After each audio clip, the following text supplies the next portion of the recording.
Hi everyone and welcome back to So Blessed by Jess, and today we're going to create, you guys, we have 4 more blocks to go. So another block, and it's called the Carolina Lily block, and it's really popular here in North Carolina. So have I made it before? No, but I've seen it in quite a few quilts at quilt shows and different things around. But here's our block, and our block is the green and yellow motif. So this top one right here. So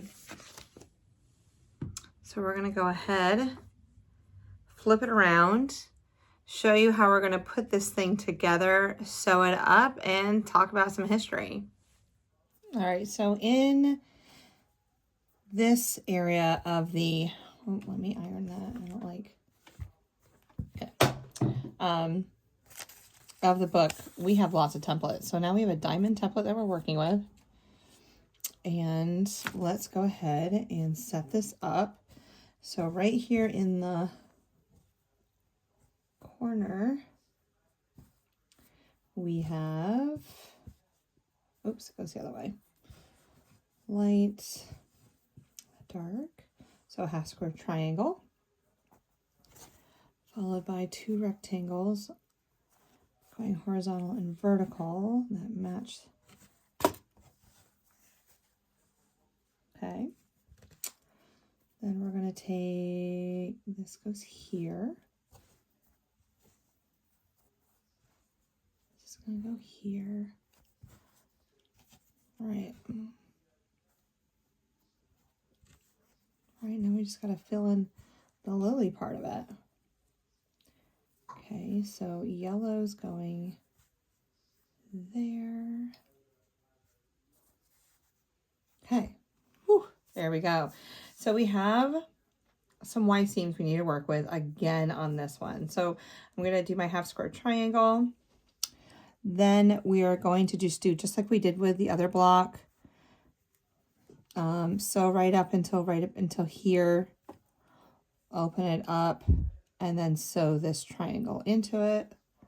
We're going to do the same thing with that one. So then we'll have 2 pairs, making sure that I'm not sewing all the way up. I'm leaving it like a 1/4 inch from the seam so I can add the square. Flip this onto it. Add this piece and this piece. I mean, yeah, that's how it's going to roll. So I'll take pictures as I go through it again so that you can see what I'm doing and how is it going.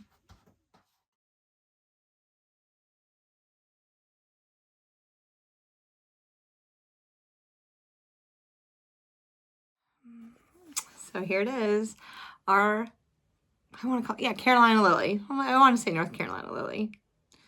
So there it is. Pretty. Now the North Carolina Lily is orange, and so when you see it in North Carolina, that's what you'll get when we're doing blocks and all of that great stuff. All right, so the Carolina Lily. Emma Holmes was 23 when the war began. One of 11 children of a widow in Charleston, South Carolina. She recorded the meetings of various aid societies in her diary. A few months later, Emma recorded a report from the Lady Society for Clothing the Troops of Active Service, 2301. Flannel shirts and drawers have been completed. 2 or 3 companies going to have been supplied and the rest sent to the quartermaster. Friends visited Emma's home to make socks and slippers. The block to recall the Carolina's Needlework Organization is a variation of today's quilters that we call the Carolina Lily, purchased in 1909 in the Ladies' Home Journal as a flower pot. The single bloom can symbolize the botanical Carolina lily, a wild flower similar to the tiger lily that grows throughout the Carolinas. Yes, and they grow wild all over here. So as soon as spring hits, the daffodils come up and the Carolina lilies are everywhere. So if you want to put them in your yard, you just wait until they bloom and then you go dig them up and put them in your yard. So, but like I said, they're wild everywhere around here, which is amazing how they are. I just remember being in New York and we'd have to buy the bulbs and everything to put in because we just have hardier winters.